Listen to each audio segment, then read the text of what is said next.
ต่อបងប្អូនបាត់មន្ទិលសង្ស័យនេះធនស៊ីហុងនឹងបត់សង្ឃឹម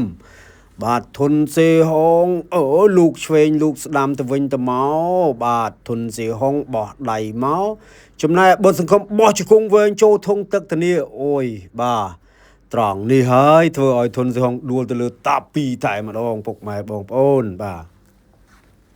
បាទអស់ចិត្តនៅបងប្អូនអស់ចិត្តនៅ មកថ្ងៃមុនអើយមិនតឡាបាទការទស្សន៍ទាយរវាងអ្នកជើងខ្លាំងកម្ពុជាទាំងពីររូបបឺតសង្ឃឹមនិងធនស៊ីហុងបាទបងប្អូនតារាជំនាញជើងចាស់យើងឈ្មោះលោកសុសម៉ាចដឹងគាត់យកអីទេធនស៊ីហុងពេញបេះដូងបាទគាត់វិភាគបាទតែនៅក្នុងហ្នឹងក៏មានទស្សនិកជនយើងដែលមិនមែនជាអ្នកចម្រៀងមិនមែនជាអ្នកអាជីពអីទេបងប្អូនគាត់ពីក្មេងធ្លាប់ហាត់ផ្ដាល់គាត់យកបឺតសង្ឃឹមច្បាស់ដូចថ្ងៃ 100%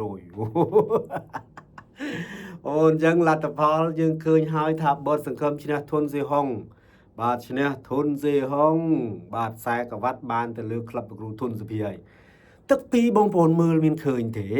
បឺតសង្ឃឹមបោះជង្គង់ឆ្ងាយផ្លប់បាទចូលធុងទឹករបស់ធនស៊ីហុងបណ្ដាលឲ្យធនស៊ីហុងត្រូវបានអាជ្ញាកណ្ដាល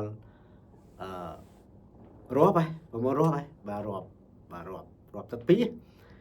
ប៉ុន្តែក្រោយពីងើបពីទឹកពីមកបឺតសង្ឃឹមចង់លេះឡាស់របស់ធនស៊ីហុងវិញណា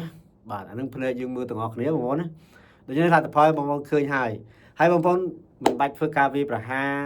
តិចទៀនទៅលើអ្នកស្រឡាញ់ទេដូចជា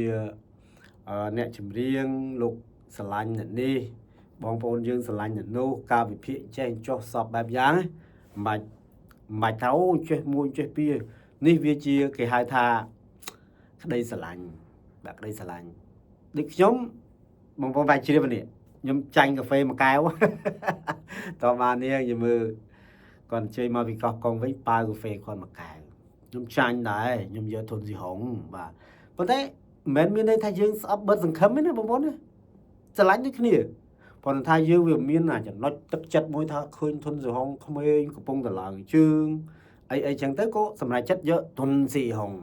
អរគុណសម្រាប់ការតាមដាននិងចែកចាយជាមតិយោបល់នៅក្នុង Channel YouTube របស់